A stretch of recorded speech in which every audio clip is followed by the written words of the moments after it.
U Hrvatskoj na godinu od moždanog udara oboli između 16 i 18 tisuća ljudi. Stoga je nužno unaprijediti spoznaje o moždanom udaru, a poseban naglasak staviti na prevenciju.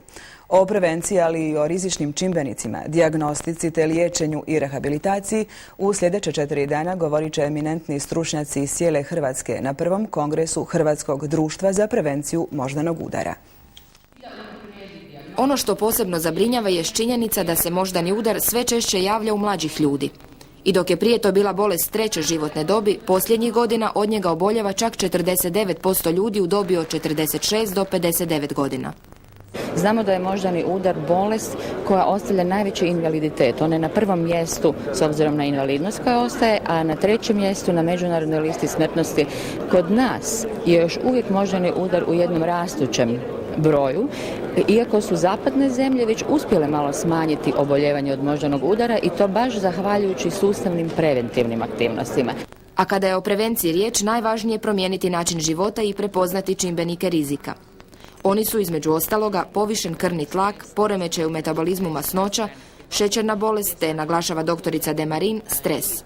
Ne smije se zaboraviti i pušenje te prekomjerna konzumacija alkohola.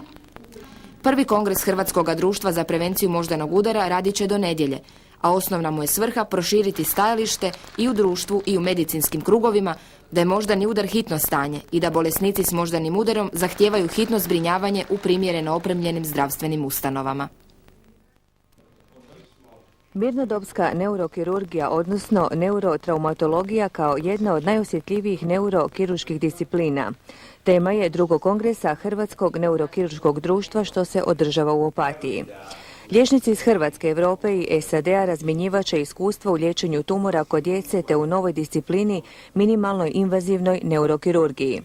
Prošli je kongres održan prije 3 godine u Zagrebu, a obradio je zdravstvene probleme vezane za Domovinski rat. Svrha je ovogodišnjeg kongresa dogovor o neurokirurškim standardima koji će se primjenjivati u cijeloj Hrvatskoj.